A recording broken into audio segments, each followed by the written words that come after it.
went to Slagle to get the camper and get it ready to leave. The night before. The night before. You got a head start. I got a head start. Mm-hmm. And the next morning, I drove from Toledo Bend to Beaumont to pick up my boat and motor. That had not been broken in or anything. Yeah, like literally. So I put everything in my truck that I normally carry, plus everything that would normally be in my boat, went in my truck. So Randy and Rowdy left ahead of me that morning. And the idea was go pick up motor. I'll catch up with y'all down the road. I did. At 1 o'clock, all the way in Leesburg, Florida. We decided, instead of stopping part of the way, I think we're just amped up. Mm-hmm. Let's do it. Let's marathon it. And so you got there about 10 or so. 15 hours. I got there at 11. And I got there about 1 in the morning. And the reason we had to kind of do that was because Harris Chain goes off limits on Sunday. So this was all going on Wednesday. That was Thursday. Well, I fished. Yeah, it was Thursday. Thursday. It was Thursday. So that went on Thursday. I gotta know what day it is. We drove all day Thursday so I could have Friday and Saturday there because we had saw the weather and it was gonna be like super stormy and windy and on Sunday. Yeah, and so you just don't play with that stuff. You never know how bad it's gonna be. So I was able to get my 2 days scouting and working out all the kinks in my boat, playing with all that stuff. It's always very important. Like I want to know if anything's wrong with it well before competition. So I got to scout around a little bit, just get an idea of what's going on. Yep. And now we are, well, we were supposed to I have no idea where we're really at. We're on Lake Hatchinahaw. Nailed it. Look it up. Nailed it. We were supposed to be on East Toho, and we drove from Harris to there today. You want to see a little clip of that? Yeah. Here we go. I'll show you this. Enjoy that. For the first time ever, we're leaving an RV park. Not happy. Not happy. We don't have, the office is closed. They did not send us a site number. We have fully paid. We can't figure out a site number. If it's the one that's open, like we can't get all of our rig in there. And we booked it on the condition that his truck and boat can fit. That's not possible. There's no park host. Everyone we've talked to is just like, this is good luck. Tyranny. Good luck. There's no one here on the weekends. So we're leaving. We're finding somewhere else to go. We out. We're out. I want a hamburger too, or some chicken nuggets. I'm hungry. So is Rowdy. Let's go. So, as you can see, today was not a super fun travel day. Okay, now part of it is my fault. One of the stressful parts was my fault. I take 100% responsibility. Oh, right. So she thought it was a good idea to drive around Harris for 2 days on empty. I was not on empty. I had a quarter tank, but I should have filled up. I should have filled up. And why should you have filled up? Because once you're hooked up to the trailer, it's just harder. It's a nightmare, especially down here in Florida because it's all small towns. There's no interstate, no There's big no truck stops. stops. So, and this is maybe something that we've talked about before, but this was a little reminder on our first trip that when Mama's running errands during the week, Mama's going to get diesel. Because when we got hooked up, it was raining, horrible weather. Couldn't find a gas station to get into. We had to literally do like all the sewer and all that stuff. It was a mess. In the rain. We finally got to a gas station where she could get diesel. Finally. It still wasn't. We didn't. We got to our first RV park first. Yes, we did. And then we realized, oh crap, if I have to go somewhere else, I don't have enough diesel to go somewhere else. Right. So, but we did have to go somewhere else. And on the way somewhere else, we were able to just kind of force our way into a spot to get diesel. But this was a good reminder. We all learned something here, and we won't do that again. But, so y'all saw the debacle at the other campground. We'll call it a miscommunication. To be polite, or no communication. How's that? No communication. They should have called and said, "Hey, we're closed on the weekends, and you're scheduled to come in on a weekend. Here's your site. Here's your site." Or like some other places would actually go like to your site, your RV site, and they put reserved Gleason. Or on the window, they would stick an envelope that has your name on it, and you just grab it after hours, and you have all your information. Some way of knowing. But something. But even still, it worked out because we ended up at a better place. Yes, we're at a better place. We're going to call it RV Park X. We're not allowed to say what it is because it's a secret. Because it's a hideaway place. But we're at a different lake that's part of the Toho Kissimmee chain, and I'm gonna start kind of fishing some. I wouldn't say practicing for the Open. The Open's still a couple weeks away, but I just want to go fishing in Florida. And so why not come fish some of the lakes I'll compete on? I'll get to learn this lakes a little bit, And generally in Florida, you know, you can kind of do some similar things at all the lakes. So, and it also gives me a chance to make sure everything is perfect on my boat, all my equipment's right, all my brand new rods are good, all my brand new line is good, and try to get all those controllables in our favor. Yes. Right? So on a scale of 1 to 10, 1 being worst travel day ever, and 10 be like, this was a flawless travel day, where do you think today ranked? Well, it cannot be a 1 because we've had a 1 before. No, and you know I'm pretty optimistic. I always think there's someone else who wants your bad day. Like whatever your bad day is, there's someone else wishing, oh, I had your problems. Because they got real problems. It was not the end of the world. I will say, had you ran out of diesel, I would have circled back, got my dog, and left you sitting on the side of the road. And made me call AAA or Good Sam. I wouldn't have made you do anything. You could figure it out. Me and Rowdy would have got a cabin somewhere. It wasn't an easy day. I'd say it was a 4. It was a 4. You can put a number to it if you'd like. It wasn't our most fun day, I'll say that. Yes. But it's over. It's over. And so just like in a bad day of fishing, you're going to have so many bad days a year, and we knocked one out today. We knocked one out. So that means tomorrow, the odds are it's going to be a wonderful day. It's going to be a great day. And the day after that, and the day after that. You say you got to do this, you got to play mind games to make it work. But it wasn't the end of the world. We had, we don't have Wi-Fi set up tonight. No. So instead of watching... We don't have... Okay, now, why do we not have Wi-Fi? This is our first tournament of the year. Last year, I had 3 internet sources. Yeah. A T-Mobile, an AT&T, and a Verizon. Well, when the season ended, I wasn't paying for 3 different internet services. So I cut them. And I didn't know where our first location would be, what service would be best here. Yeah, so I'm going to go talk to some locals tomorrow. And I'm going to say, what provider do you use? Verizon or T-Mobile or AT&T? And then that will tell me which internet to get turned on. So that said... instead of me watching the Dallas Cowboys get apparently spanked, according to my Facebook feed, just beat down, we played some music.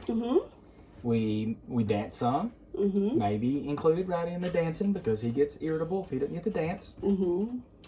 And we cooked us a nice steak tonight. Because we had to turn this day around. Yeah.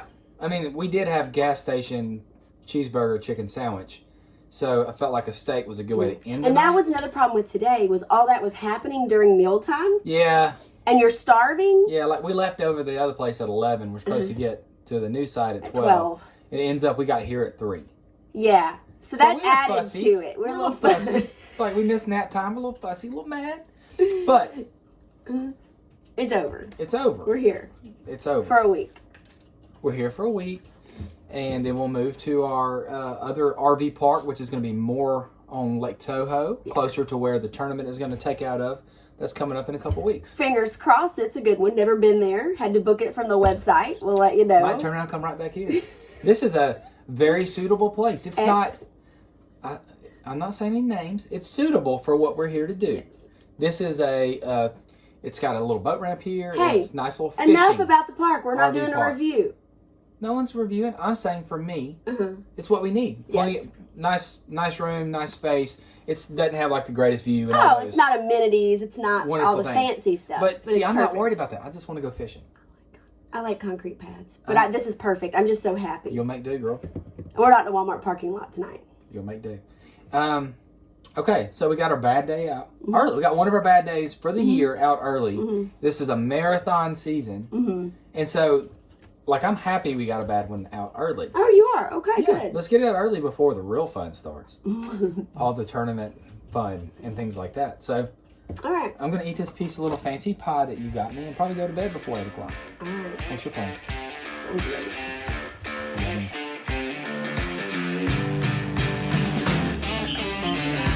The best things for me and my health and family is to work around.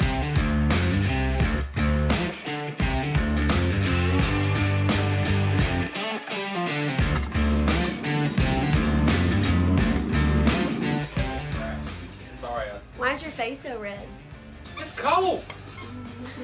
We're in Florida. Another day of dark. He's like, I'm going to come in at a normal time, 4 o'clock. I'll be here early. I left before dark, technically. Yeah? But I was 3,000 miles away. You weren't. You were 20. It's just Florida miles, where it's a lot of traffic. Yep. Hungry? Yep. All right, so we had today is what I'm gonna call an office day. It was really, really windy, so I didn't go on the water. But just to update everybody on what's going on in our world. Let's see. My wife is in a hotel with her mom because she has a kidney stone, and she's trying to pass this kidney stone. So she decided to go be with her mom. So she had to go in the ER, which meant she was around the COVID. And so we thought it was best if she stayed with her mom for a couple days. In the meantime, I got one of my very good friends. He went out of his way, helped me move my camper and my boat to our new RV park for the week. And the next day, he was positive with COVID. And Bless him. luckily, he's doing well. He's doing good. But just another reason now that we're doing these videos 6 feet apart. 6 feet apart. And I'm living in the camper by myself. Aww. I know, it's tough. I'm eating like garbage. Between bread, everything. Everything between bread. I feel like this is the old days when I traveled without you. And I don't love it. But, back to fishing. It sucks. It's tough. It's cold in Florida. It's going to be like freezing in the morning, like frost on the boats. But we got, Now, wait a minute. Before our last video, Yeah. you posted a 10-pounder you caught. So does Yes. Florida fishing suck? Maybe I suck in Florida. Maybe it was good for a little bit. You word it how you see. But it's been cold, so the conditions are tough, but it's trending the right way for the tournament. It's supposed to get warmer all week, and they're going to catch them. So I'm trying, what I've been trying to do, and it's hard to do, is to compartmentalize things in my little noggin up here, in my little ticker, and turn all that stuff off. Because I'm worried when we're not together, I worry about you. I mean, Aw. I would assume at some point you've thought about me. Yes. Maybe. And so I got to compartmentalize that. So today was like I'm calling it an office day. I worked on tackle all day, like redid everything in the boat. But it was more just to kind of get my mind hopefully right. And so I got 3 full days of practice. I really like learned my way around the lakes pretty good. There's several lakes you can go to here. They're all connected with a series of canals. And so we're at full go mode. I have to turn that off and go in hunt mode. Everything's gonna be fine. It looks like you're gonna pass this stone maybe, or maybe have surgery in a couple days. Tuesday morning, if But not. you're feeling much better than Yes, you were. I'm not in pain, severe pain. And so far, no one had any COVID symptoms. It feels like everything's gonna be fine. Yeah. So I'm thinking about 3 nights away From us being back together? from us being back together. Maybe I miss my puppy too. I'm sleeping in the bed by myself. I haven't done that in Years. a long time. It sucks. But I'm gonna go back tomorrow to some of those lakes and start trying to break down where I can actually get bit. I've learned my way around. It's been cute. I did get some good bites early in practice. Of course, all that stuff's gone. They left. And now we're back to the drawing board. But I have 3 full days figured out and get going for the tournament. So hopefully all that's going to work out. In the meantime, I'll get my family back too. It'll be a double win. And we can resume your regular broadcasting of the Gleasons on the road. So, that's it. Where y'all being here? Okay, so we need some honesty while we're here behind the camera. Yeah. Who do you miss most? Who do you miss most in the bed? In the bed with you. Who do you miss most? In the bed, I mean, it's... You're asking, I mean... Depends on which part of the bed are you talking. You talking about Daryl. the pre-sleep routine? Daryl. Because I miss my little snuggle buddy a lot. A whole lot. And he's with me because he can't go in the water with you because he's too old. He can't handle all day. Yeah, he can't do it. So luckily my mom got a hotel right next door to the hospital that's they accept dogs, and it's 2-bedroom, 2-bath. So my mom and I kind of have separation of space, and she flew a few days ago. So it's just not what you expected, but sometimes that's life. That's how it always is. We're trying to be very positive, It's and never what you expect, but it's what you got. So it's what you got, so you got to deal with it. You can't help the cards you're dealt. You can help how you play the cards you're dealt. So Yeah. we're working on it and making some food deliveries and grocery drops off here at the camper to Daryl. Now that is nice. When I come in from fishing, and there's like cookies and Yep. apparently you want me to get really fat. No, I just want you to have some indulgences. But that's nice that I'm getting some drop-offs during the day while I'm on the water. And then thank you for all of you who commented on Facebook or Instagram to our post and gave us remedies of how to move a big kidney stone. And we've done them all. Daryl says I'm on vacation because I'm eating and sleeping and drinking and lemon juice. I've tried everything y'all have told me. So we're doing IV fluids every day at a fluid bar here, any crazy crap. But we're doing everything we can to avoid Tuesday morning having to do all that drama. So thanks so much, and hopefully we will have a lot more fishing and a lot more sitting down at the dinner table Let's getting get back to just fishing and eating. tell y'all how great fishing is and how great the dinner is.